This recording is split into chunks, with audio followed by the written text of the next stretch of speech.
Students, இப்போ பார்க்க போகிறது எக்ஸாம்பிள் 2.8.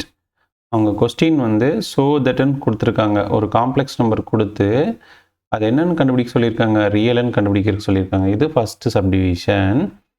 அடுத்தது செகண்ட் சப்டிவிஷன் பாருங்கள். என்ன கொடுத்துருக்காங்கன்னா 19 + 9i / 5 - 3i ஹோல் பவர் 15.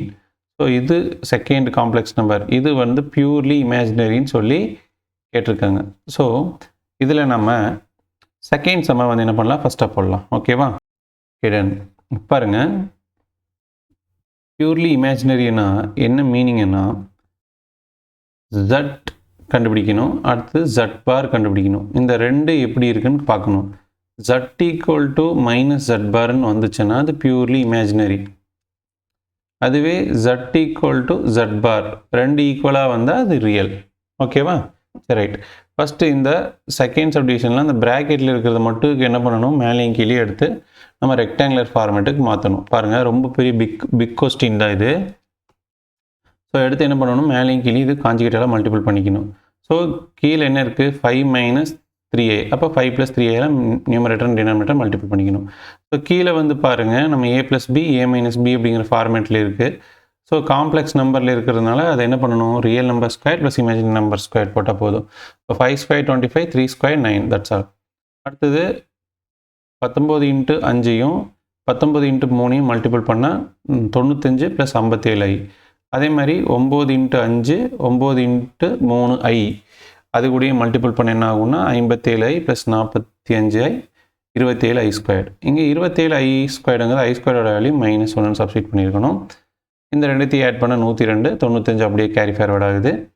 இப்போ i ஸ்கொயரோட வேல்யூ -1 சப்ஸ்டிட் பண்ணிட்டேன். ஸோ இங்கே வந்து டினாமினேட்டரில் 25யும் 9ஐயும் ஆட் பண்ணினது 34ன்னு சொல்லி இங்கே போட்டேன். இப்போ பாருங்கள், இந்த ரெண்டு சிம்பிளிஃபை பண்ணினது 68 + 102 / 34. இப்போது இது அடித்தா 2, இது அடித்தா 3, இல்லைன்னா காமனாக 68/34ன்னு போடலாம். ப்ளஸ் 102i/34 அடித்தா கேன்சல் பண்ணிக்கலாம். ஓகேவா? So that's all. இதுதான் என்னது, 2 + 3iயோட இதோட வேல்யூ சிம்பிளிஃபை பண்ணால். ஸோ இதுதான் என்னது, 19 + 9i / 5 - 3iயோட வேல்யூ. அதே மாதிரி நம்ம என்ன பண்ணணும்னா இந்த 8 + i / 1 + 2iயோட வேல்யூ. ஸோ இதுக்கு நம்ம என்ன பண்ணணும், காஞ்சிகேட்டால் மேலேயும் கீழே மல்டிபிள் பண்ணணும். ஸோ மல்டிபிள் பண்ணால் காஞ்சிகேட்டால் மேலே கீழே மல்டிபிள் பண்ணால் 1 - 2i / 1 - 2i. ஸோ கீழே வந்து 1 ஸ்கொயர் + 4ன்னு ஆயிரும். மேலே அதே மாதிரி 8 × 1 அதே மாதிரி 8 × -2i அதே மாதிரி i × 1 அதே மாதிரி i × 2i. இதை மல்டிபிள் பண்ணி எழுது. எப்பவும் போல ரெக்டாங்குலர் ஃபார்மேட்லேருந்து கன்வெர்ட் பண்ணுற ப்ரொசீஜர் தான்.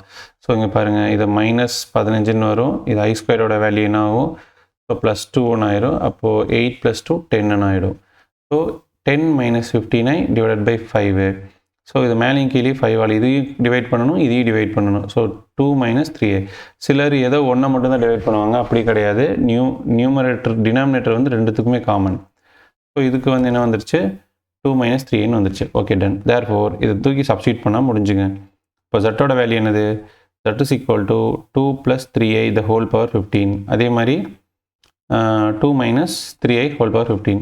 z பார் கண்டுபிடிக்கணும்னா மேலே ஹோல் பார் போட்டுக்கணும். இப்போ தனித்தனியாக பிரித்து எழுதிக்கலாம். ஸோ பிரித்தாச்சு. அதுக்கப்புறம் இதோட சிம்பிள் மாற்றினா முடிஞ்சு. இப்போது இதையும் இது ஈக்குவேஷன் நம்பர் 2 ஈக்குவேஷன் நம்பர் 1 ரெண்டுத்தையும் கம்பேர் பண்ணுங்கள். எப்படி இருக்குது, ரெண்டுமே வந்து z இதை மைனஸால் மல்டிபிள் பண்ணால் தான் இது கிடைக்குது. ஸோ அது கண்டிஷனுக்கு சாட்டிஸ்ஃபைட் ஆயிடுச்சு. ஸோ z = -z பார். ஓகேவா? டன். அப்போ இது ரெண்டு வந்து என்னது, purely imaginary. Okay, clear students? இப்போ வந்து சப்டிவிஷன் 1 பார்க்க போகிறோம். ஸோ 1 பாருங்கள், ரியல் தான். ஸோ எப்போவுமே இமேஜினரி மட்டும்தான் கொஞ்சம் கஷ்டமாக இருந்தது. அதாவது என்னென்னா இது வந்து ரெக்டாங்குலர் ஃபார்மேட்டுக்கு மாற்றி தான் நம்ம கண்டுபிடிக்கணும். அதனால தான் அதை ஃபஸ்ட்டாக போட்டு இது செகண்டாக போகிறேன். ஸோ இது ரொம்ப சிம்பிளுங்க. ஜட் கொடுத்துருக்கிற கொஸ்டினை டேரெக்டாக ஜட்டுன்னு எடுத்துக்கலாம். ஜட் பார் கண்டுபிடிக்கணும். ஜட் பார்னா தனித்தனியாக போட்டுக்க வேண்டியதுதான். ஸோ ஜட் பார் தனித்தனியாக போட்டாச்சு. சரியா? ஸோ இதுக்கு வந்து ஐயோட சிம்பிளை மட்டும் மாற்றினா முடிஞ்சு. அப்போது இது வந்து ஜட்டு, இது வந்து ஜட் பார். ரெண்டுமே பார்க்குறதுக்கு எப்படி இருக்குது? ஈக்குவலாக இருக்குது. Therefore it is a real. எப்போ ரியல்னா ஜட்டும் அதோட காஞ்சிகேட்டும் ரெண்டு ஈக்குவலாக இருந்தால் அது வந்து ரியல் அப்படின்னு எழுதணும் முடிஞ்சு. அதாவது purely real. Okay, that's all. So thank you.